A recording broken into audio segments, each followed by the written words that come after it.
Bonjour les amis, j'espère que vous allez bien. Alors cette semaine, on m'a partagé à de nombreuses reprises une vidéo qui fait le buzz en ce moment sur un instructeur de MMA qui frappe ses élèves, des enfants.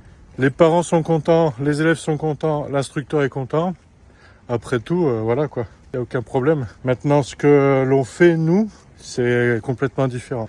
Moi, je suis issu de la boxe thaï, je suis expert international Krav Maga, mais je suis aussi et surtout instructeur de MMA de la Fédération française de MMA qui est affiliée à la Fédé de boxe. Et aussi, je suis professeur de lutte à livrer depuis peu.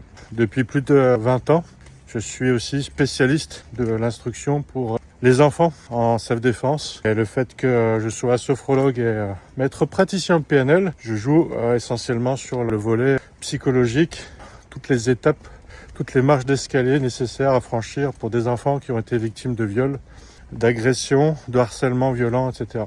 Nos médailles que je reçois, c'est quand les enfants ont plus besoin de nos cours en fait. Et ça, c'est très rassurant et c'est très gratifiant.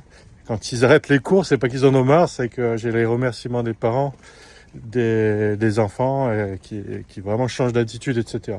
Et donc, vous avez compris, nous, notre objectif, c'est pas de les former au combat, de compétition, parce que ça reste un combat.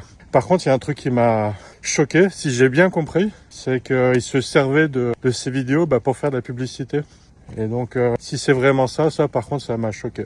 Mais voilà, ça reste mon avis à moi. Et encore une fois, si les enfants, si les parents sont satisfaits de ce type de cours, écoutez, moi j'y vois a priori aucun inconvénient. J'y vois vraiment aucun inconvénient. Mais encore une fois, ce n'est pas notre manière de fonctionner et c'est pas ce qui est préconisé dans la Fédé de MMA en tout cas. On regarde la formation officielle d'instructeur.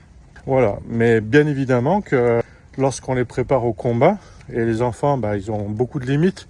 L'intensité des frappes, etc., c'est là où c'est surprenant. Mais bon. Mais par contre, c'est évident qu'on doit se renforcer, qu'on doit accepter les impacts, qu'on doit accepter les coups et continuer. Et nous, on le fait, bien évidemment, mais pas pour les enfants. Et pas de cette manière-là, en tout cas, pour les enfants.